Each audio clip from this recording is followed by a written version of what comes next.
Bearvold looked at the merman, who looked back at him with wide, pretty eyes.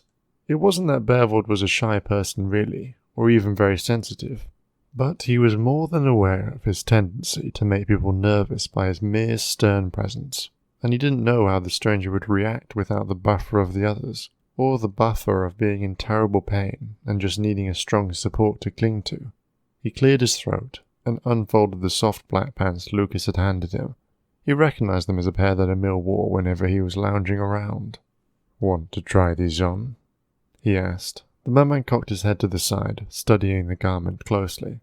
His eyes then flicked over Bearvold's own legs, clad in jeans, and the man could hear the blonde's brain putting the pieces together. When he figured it out, he gave a small frown and shook his head. "Why not?" The merman shrugged and rubbed at his bare knees, swinging his legs and smiling at him. "I suppose you want to look at your legs now that you have them." The merman nodded, holding his feet up off the ground and wiggling his toes, delighting in the action. "Okay, the boxers should be enough, I suppose, but if you get cold, let me know." The blonde merman shook his head again, and without blinking an eye, began tugging the sweater off. "I'm supposed to be dressing you, not the opposite."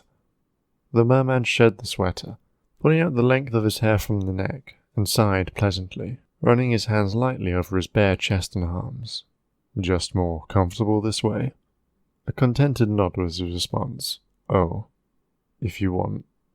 Okay then." They stared at each other again, until the merman held out his arms and made a small crooning sound from his throat. "Want to walk again?" Bearvold tried. The merman shook his head. "Want me to carry you?" A happy nod. "All right, but hold on to that sweater in case you get cold." The merman held the sweater balled up in his lap, even as Bearvold carefully scooped him up and carried him down the hallway. All the while, those slender legs were swinging gently over his strong arm. Now that he was alert and no longer half asleep, the merman was engaged in observing all that was around him. Bearvold could practically feel him vibrating with excitement, a small purring sound rumbling in his chest. You'd have to ask Lucas whether he thought those sounds could be residual from his merform like his gills. Not that it particularly mattered. He rather liked the sounds. Matthias and Emil were hovering over one of their laptops on a coffee table, chatting excitedly over the website. They spotted them as soon as they were at the top of the stairs overlooking the great room. Matthias scrambled to grab his ever-present camera and turn it up at them. "Look at that! Our little water prince being carried down to breakfast," he said with a chuckle. "What happened to your sweater, Bearvold?" "Took it off," Bearvold supplied. "Guess he's more comfortable without it." "Makes sense. He's never worn clothes before." "Just don't want him getting cold," Matthias pointed out as Bearvold passed by him on the way to the dining room. "That's what I said," he muttered, sitting the merman carefully in one of the dining chairs. The table was already set for breakfast, and the merman ran his fingers over the plate in front of him, studying it with round eyes. "Well, if I had a body of solid muscle like that, I wouldn't want to cover it up either," Matthias said.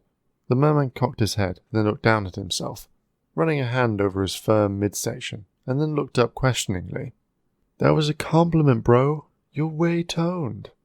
"Well, he's been swimming his entire life just to get around," Emil commented, leaning against the back of a dining chair across from the merman.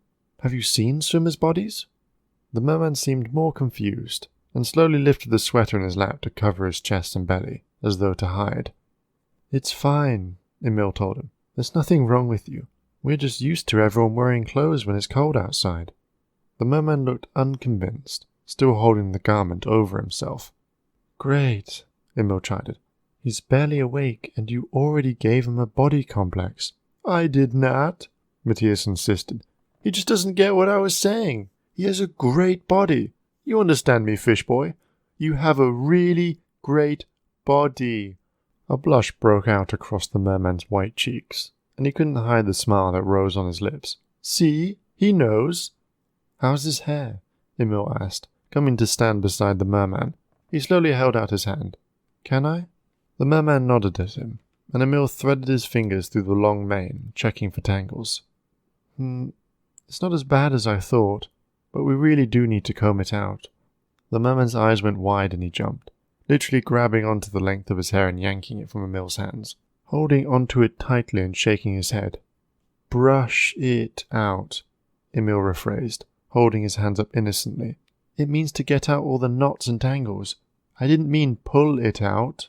The merman relaxed, letting out an audible breath and releasing his hair. It fell along his back, undisturbed once more. This will be hard, Bervold intoned, in response to the little misunderstanding. He took the seat beside the merman. Maybe, called Lucas's voice from the kitchen, things would go more smoothly if we knew his name. The merman nodded at these words immediately, making a small affirmative sound. Let's get one thing straight first, Matthias said, leaning across the table with his upper body, but still getting close to the merman's face with the camera. Can you talk? When the merman looked muddled, he tried again. You know, talk, with your mouth and lips? He enunciated clearly, and made over-exaggerated movements with his lips while pointing to them. The merman touched his fingertips to his own lips, and mimicked speaking as if he thought to himself. A second later, his eyes lit up and he nodded. He seemed to think better of it, and shook his head instead. Either you can or you can't, Matthias said insistently. Which is it? Matthias, Lucas warned from the kitchen. Remember, don't overwhelm him. The merman looked worried, and then began to make gestures that no one could interpret, pointing over and over to his head, then his lips, and making little sounds while he did. All right, said Emil, after a few minutes of gawping at him. You obviously have a voice. You've made enough noise since last night for us to be sure of that. So why don't you talk to us when it's obvious you can understand what we're saying? Stilling, the merman took a deep breath, closing his eyes in concentration. He breathed again, and opened his mouth. Not used to talking like you do. A clatter came from the kitchen. Lucas's face appeared from around the hanging cabinets that cut off his view from the dining room. Matthias turned the camera to catch his wide-eyed expression. Did he just talk? Yeah, he did, Matthias said in soft amazement. Damn, I've got omelettes and oatmeal on the stove, but find out his name. He disappeared around the cabinets again. Yeah, what is your name? Matthias probed, turning the camera back to the merman, zooming in on his face. Tino. This word came out at once, with no stuttering or effort, the sweet voice speaking it with familiarity. Tino, that's such a cute name, Matthias said. It fits you just right, and I bet you want to know our names too, huh? We shouted them at each other enough since we found him. He probably already knows, Emil muttered. Oh, come on, that's not true. Tino nodded his head vigorously and pointed his head at Matthias. Matthias. The young man nearly dropped the camera in surprise, but he managed to keep it focused on Tino as he pointed to Emil next. Emil. He then turned a sunny smile on the big man beside him. Berwald? You can just call him Bear for short like we do if you want, Matthias offered, and Tino seemed to take that idea, nodding decisively. He's been paying attention, all right, Lucas called from the kitchen. Tino sat up straighter and pointed toward the sound of his voice. Lucas. Right, Matthias cheered. Wow, do we really say each other's names that much? Tino nodded, smiling. Don't just nod, Emil said. Try to speak as much as you can so you can practice, all right? All right, Tino said, a bit more confidently. How come you falter in your words like that? Emil asked. Tino concentrated, obviously struggling hard to speak as he explained. My people to talk in our minds can't speak under water. Hold that thought, Matthias said suddenly, and placed the camera down onto the table, facing toward Tino. He dashed over to the sofa in the great room where the tripod was set up and snatched it. With a swiftness born of great practice, he placed the camera on it at an angle wide enough to capture the entire table and the comings and goings around it, then sat himself down on the other side of Bervold at the end of the table.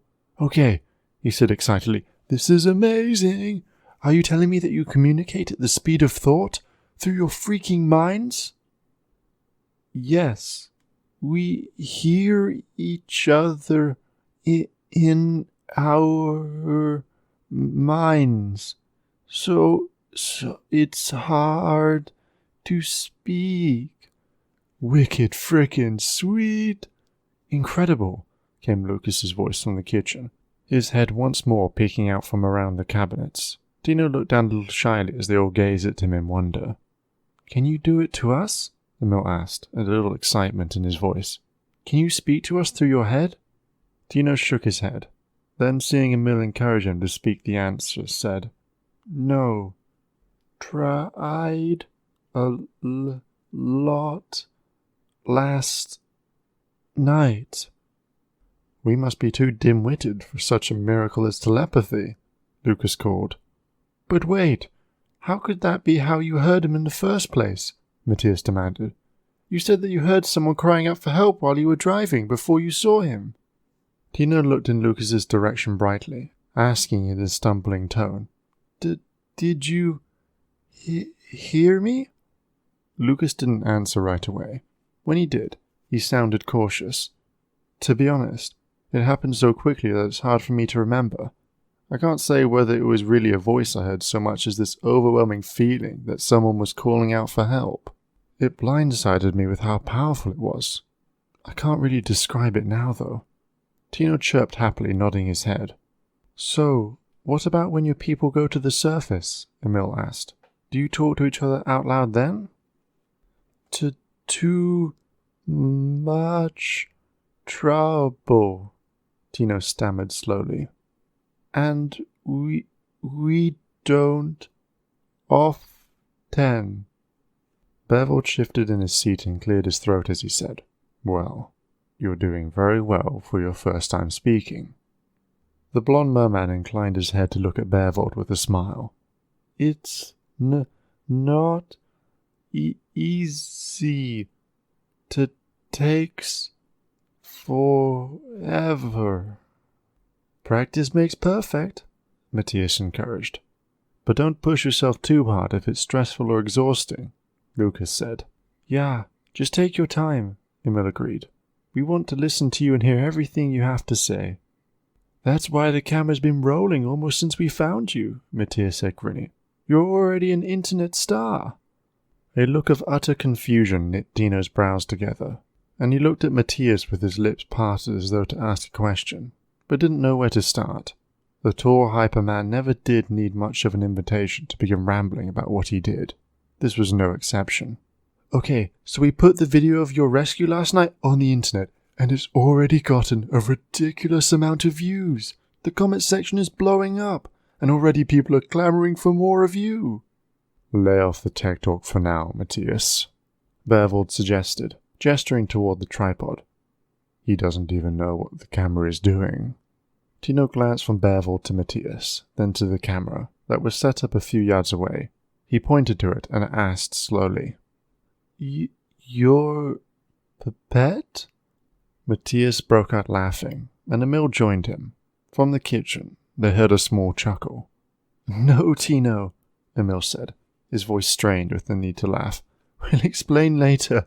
For now, let's just say it's keeping track of everything that we're doing and saying. Don't ask how. It would be too much to explain. Tino gave the camera a suspicious glance before he took a deep breath.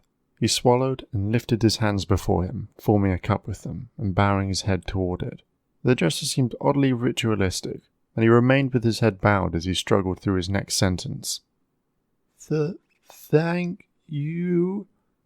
I was lost, and you found me. I am in your depth. My guardians.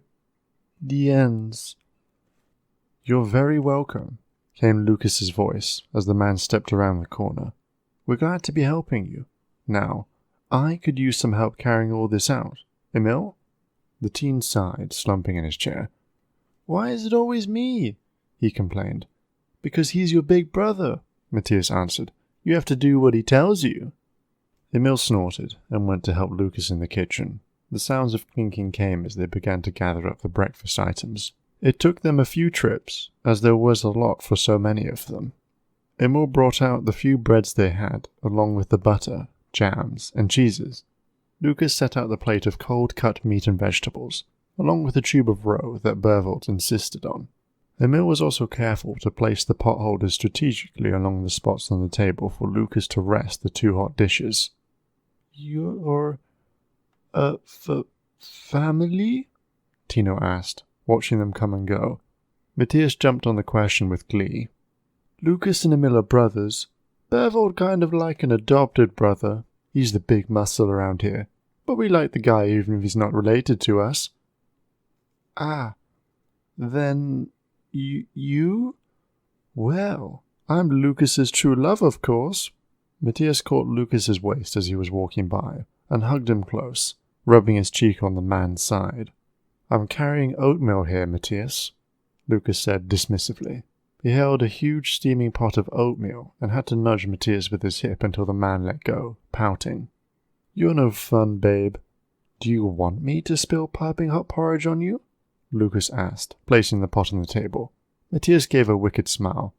"Only if you'll eat it off me afterward." Emil let out a groan and slapped a hand over his face. "I did not need that image," he said in a long, suffering tone. "Yes, please, Matthias. Not in front of my teenage sibling," Lucas said firmly, giving Matthias a smack to the back of his head as he headed toward the kitchen again. "It's nothing I haven't endured hearing before, I guess," Emil mumbled, fiddling with his silverware. Tina was watching the entire scene intently, and suddenly making a humming sound of confirmation. Looking toward Matthias, he said, "So, you're his wife?" Another clatter came from the kitchen, this time very loud, like Lucas had dropped the lid to a pan. Following it was a sound suspiciously like a snort of laughter. Matthias's jaw dropped open as he sat there, speechless for once. Bervold gave a coughing sound reminiscent of a chortle, and Emil flat-out giggled, covering his mouth to try and muffle the sound. Little squeaks came out regardless. Tino's face fell as he saw the various reactions. "No?"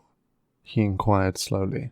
Matthias opened and closed his mouth a few times before Lucas came to his rescue, carrying out a large pan filled to the brim with salmon omelettes. "Tino, I know where and why you came up with that word, but lover would be a more accurate term." "Oh," Tino said, nodding in understanding. "I'm sorry." "Yeah, besides," Matthias blurted, "we take turns." Lucas dropped the pan loudly onto the potholders on the table, turned, and outright clocked Matthias over the head with a wooden serving spoon.